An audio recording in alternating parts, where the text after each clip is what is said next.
NieR Reincarnation is making its way over to the West. A new MMORPG called TitanReach is in the works. Magic Legends shuts down even before it's been released. Ghost of Tsushima is getting a director's cut. And Star Wars The Old Republic is getting its largest expansion since 2019. Hello everyone, my name is Solomon SK for Coffee and RPGs, where we cover the latest news, trends, and updates for the RPG gaming genre, including MMOs, survival, JRPGs, online, and the like. I went ahead and gathered some of the more popular RPG news articles so far this week. If you want to go over them with me with a cup of coffee, of course, let's go over them together. Cheers to you guys.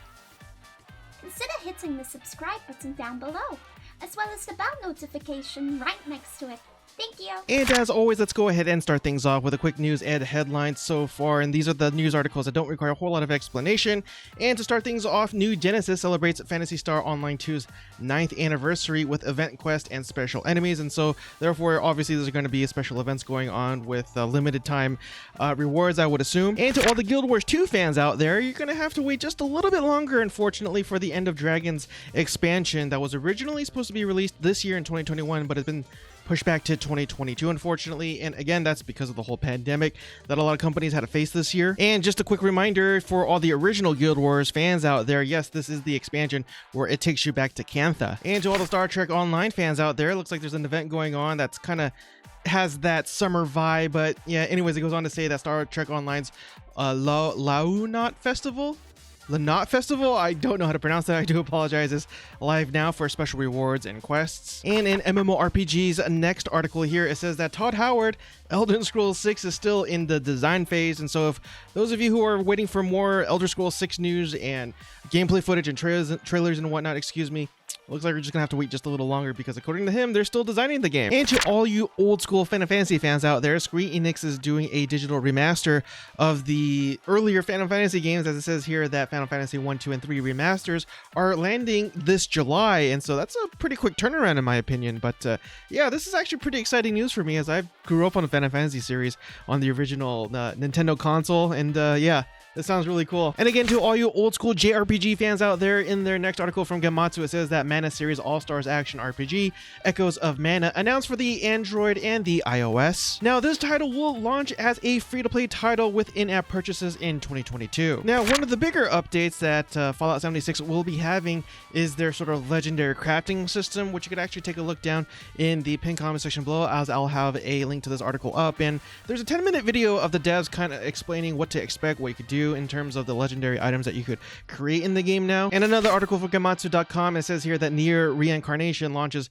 July 28th here in the West. And yes, this will be available for both the iOS and the Android. And pre-registration is actually already available, and it already has over 300,000 people already pre-registered. Now, this article could have easily went to the second half of the video, where I actually do go into its content and figure out the details of this particular topic that we are going over. But this is one of those things where I just don't want to do anymore. I've covered multiple rumors and leaks and whatnot for other games such as Elden Ring, the next GTA game, and so on and so forth, and nothing's been substantiated. So instead of wasting your time and my time, I'm just going to go ahead and link this down in the pinned comment section below if you want to take a closer look at it and just see for yourself what's kind of been being said right now.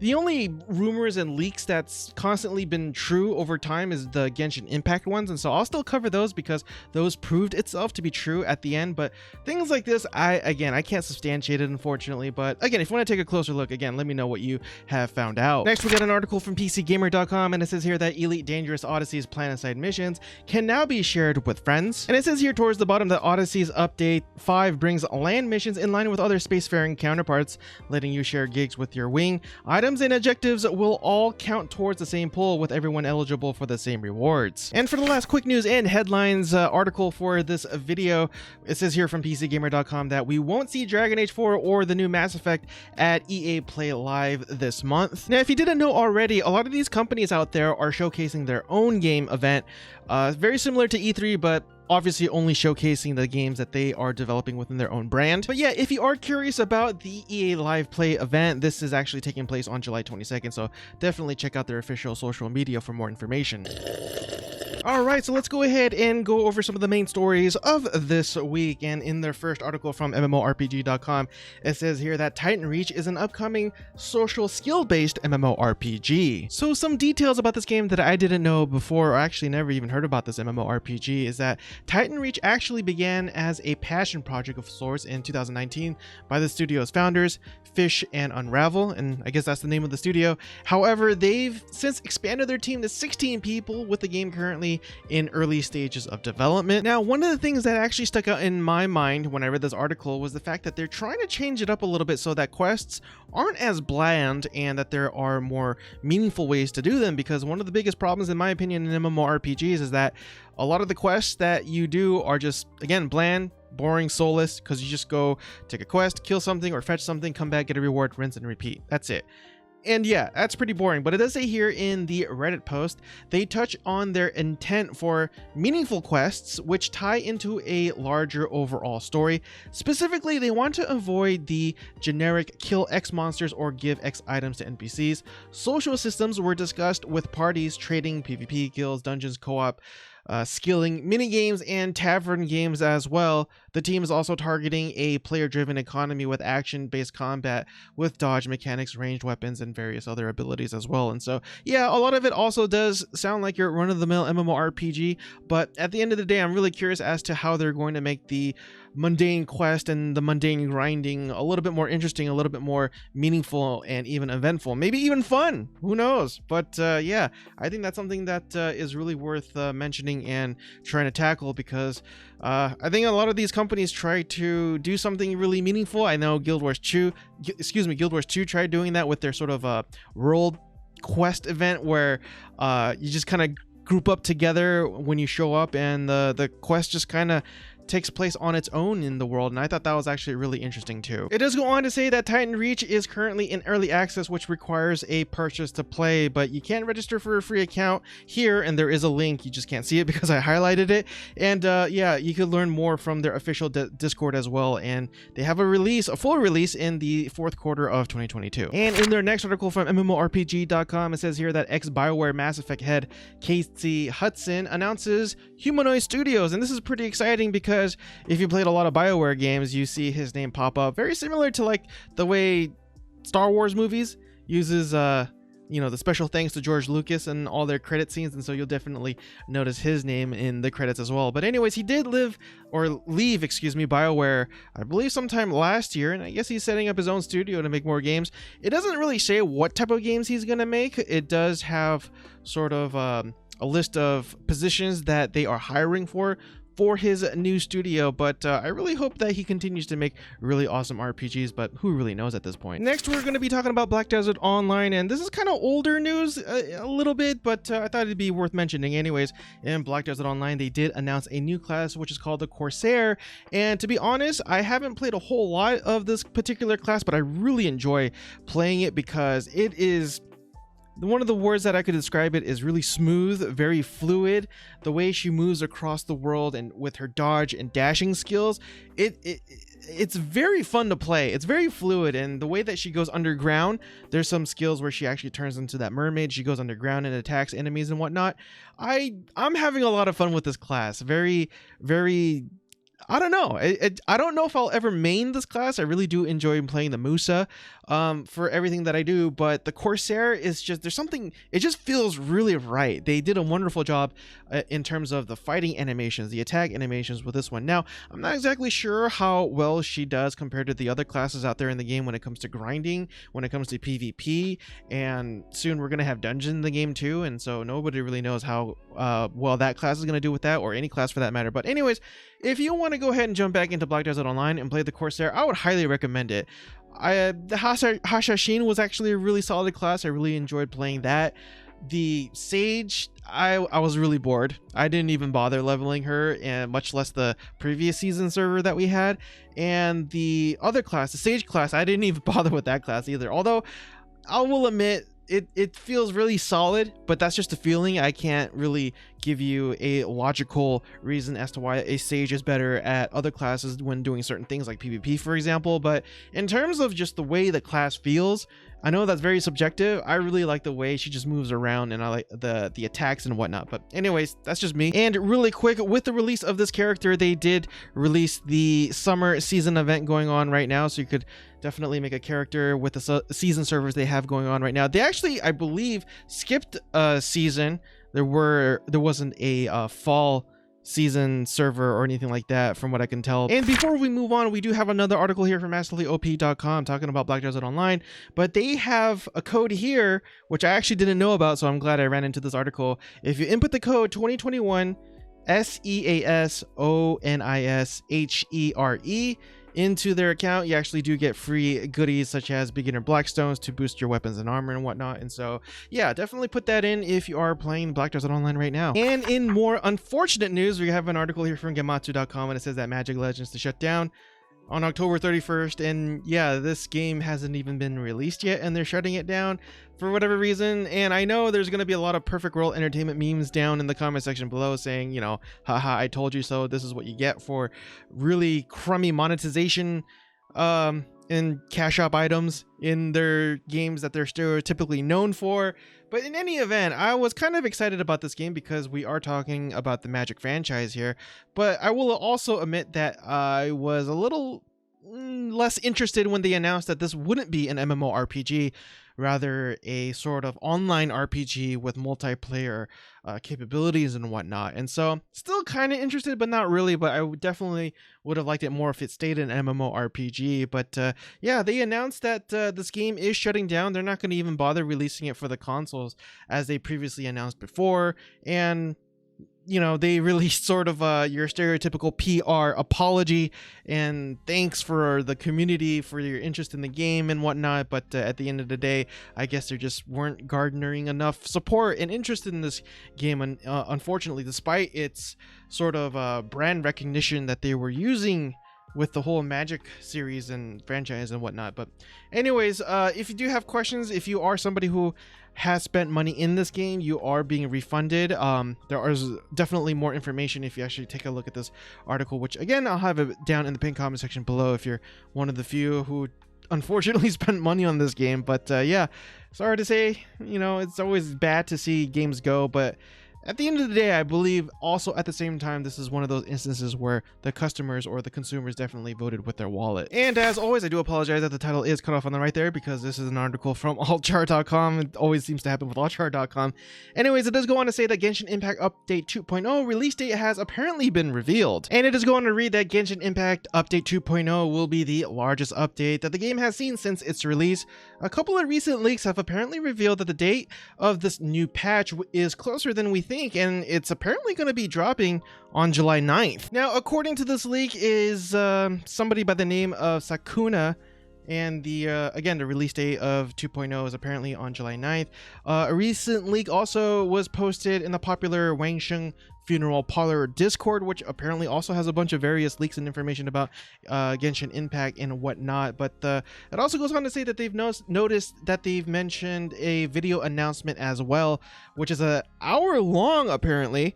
So definitely get your popcorn ready for that if that turns out to be true. And lastly, it does go on to say here that a couple weeks ago, a post was made on the same Discord channel revealed that we're going to see 5 new characters in Update 2.0. And I'm assuming these are 5-star characters, but they do include Ayaka, Yohima Sayu, and there's also 4-star characters whose name didn't come up, but players are hoping it'd be Paro and Toma. And for the last main news article for today's video, it says here that Ghost of Tsushima's director's cut is announced, but unfortunately it will still remain a PlayStation exclusive as it will come out for the PlayStation 4 and the PlayStation 5. Nothing for the PC yet, but one could only hope still. Now, what's really cool about this director's cut is that you'll be actually getting content of the game that's never been released before. It's made specifically for the director's cut of the game, but it does go on to say that in this edition, you'll get every piece of the additional content that was released after the release of the game. And so all the DLCs and expansion packs and whatnot will be included in this one. But again, as I said before, even includes a brand new adventure for Jin with a bunch of new features as well. So what is that brand new sort of feature and content? Well, it does go on to say that Tsushima's neighbor, I don't know if it's pronounced Iki or Ikai, but I'm just going to call it Iki Island just because it sounds funnier. But Iki Island was also invaded during the time period this game was set in. The new area, will welcome Jin as he investigates rumors of Mongol presence on the island. And so I'm not going to go read any more of that just for spoiler reasons, although I don't think that this article has any spoilers. But at the end of the day, I think this is really awesome. Definitely getting a lot of value for the sort of money that you pay for this game, it seems like. And so yeah, I mean, a lot of good things with this one. I can't wait for them to finally announce that they're going to release this for the PC. I'm really hoping that's the case. Again, I don't have anything to substantiate that claim, but it only makes sense, right? It just makes sense, and hopefully they'll be able to release this game for the Xbox too, so we all get to enjoy it at the end of the day. But anyways, moving on. And finally, for the thumbnail story of today, it says here from MassivelyOP.com that Star Wars The Old Republic announces Legacy of the Sith expansion with new planet, PvE content, and combat styles. And it does go on to say that this is the game's first major expansion since Onslaught back in October of 2019. And admittedly, I do remember Onslaught, and it was kind of lackluster in my opinion. Obviously, they added more content along the way, but when it first came out, you were able to complete the campaign in like an hour, if that. And so yeah, I mean, calling it an expansion is a little bit too much in my opinion, but anyways, that's beside the point. And also it conveniently comes out just as the game turns 10 years old, which is really fascinating news. I didn't know that this game was that old, because I do remember buying it on launch day and even buying the expansion, or I'm sorry, the collector's edition, and being kind of excited about it. It was a pretty big deal because this is an MMO, and MMOs were a big thing back then, and this is Star Wars at the same time. Anyways, it does go on to say that the story itself will send players on a military campaign to secure a vital planet for their faction as they uncover the ultimate plan of the renegade Sith Darth Malgus. Yes, he's back. I don't know if that's spoilers, but I mean, it's been 2 years now, right? So anyways, does go on to say here that the expansion also features enhancements to Star Wars The Old Republic's player experience with new features, or a new feature, called combat styles that expands the player's options to an array of quality of life upgrades as well. Now, the planet of Manan is actually already in the game, but I guess they're expanding upon it even more to give you a full, more planetary experience, if you will, that other planets have. Because before, right now, you have one stronghold, but you also have a small portion of the planet where you just kind of have to go there for a flashpoint, I believe. Now, they are bumping the level cap to this game to level 80 with a brand new dungeon and raid content as well, but in this case, new flashpoints and new operations. Now, here is probably by far the most interesting part. Now, with this sort of update, you're allowed to have weapons from other classes now. As you can see here, you see a commando, or at least a trooper, with a sniper rifle. Yeah, and it says here, more choices, how you play, introducing combat styles, and hence the word styles in this point. Players can now separate their class story from gameplay style for an even greater customization experience. This frees up advanced class options, as characters can choose any advanced class within their tech or force, and that's key, tech or force, playstyle. Play as a trooper wielding a sniper rifle, or a Sith Inquisitor with a lightsaber in each hand. And yeah, that actually, I really dig that. That sounds super interesting to me. As it goes on to say here, or even secretly use dark side powers while posing as a member of the Jedi Order. Loadouts will increase your ability to customize, allowing you to swap between playstyles and gear with a click. So a few things to take away from this.